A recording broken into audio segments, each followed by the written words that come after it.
جالبه بدونید کشورهایی وجود دارن که شاید به خاطر جمعیت کم و مساحت کوچیکی که دارن اکثر مردم اونها رو نشناسن، اما درآمد سرانه‌شون نسبت به سایر کشورها بسیار بالاتر هستش. یکی از این کشورها لیختنشتاینه که آخر ویدیو میبینید به چه دلیل متفاوتی شده ثروتمندترین کشور اروپا.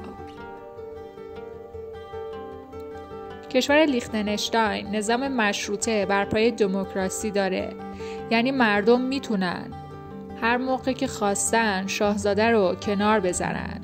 این کشور از لحاظ جغرافیایی با مساحت 160 کیلومتر مربع بین سوئیس و اتریش قرار گرفته و ششمین کشور کوچیک جهان به حساب میاد با جمعیت نزدیک به 40,000 نفر.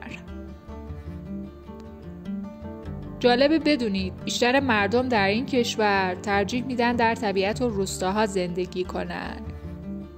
در عین حال ماشین‌های گران قیمت و لاکچری روبروی خونه‌هاشون عجیب به نظر میرسه. اینجا خبری از استرس، اضطراب و جنگ نیست و میزان سواد هم 100% هست. بعد از جنگ جهانی دوم برعکس همه کشورها که در حال بازسازی بودند، کشور لیختنشتاین در حال توسعه بود چون هیچ آسیبی از جنگ ندیده بود. اونم به خاطر اینکه چهارمین کشور از بهترین و امن‌ترین کشورهای اروپایی در همسایگیش قرار گرفتن.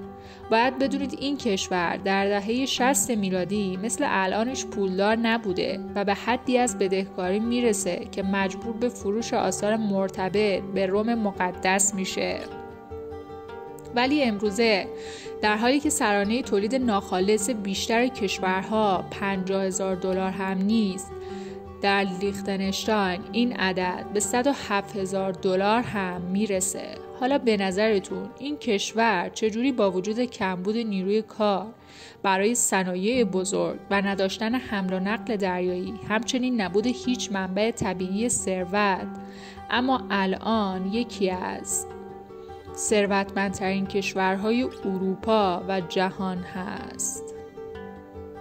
لیختنشتاین مثل کشورهای سوئیس و لوکزامبورگ جزو بزرگترین کشورهای اروپایی در حوزه بانکداری هم هست.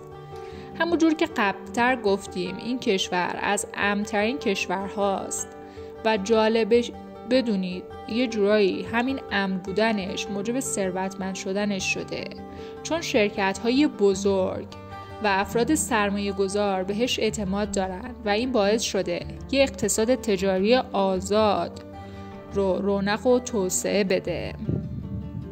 میدونستی این کشور مثل کشورهایی از جمله قطر و کویت که نفت دارن و مالیاتی از مردم نمیگیرن، با وجود نداشتن نفت اما مالیاتی از مردم دریافت نمیکنه؟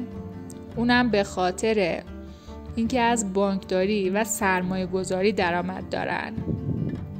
سیستم آموزشی عالی و درمانی، نرخ بیکاری بسیار پایین از جمله مزایای دیگه این کشوره.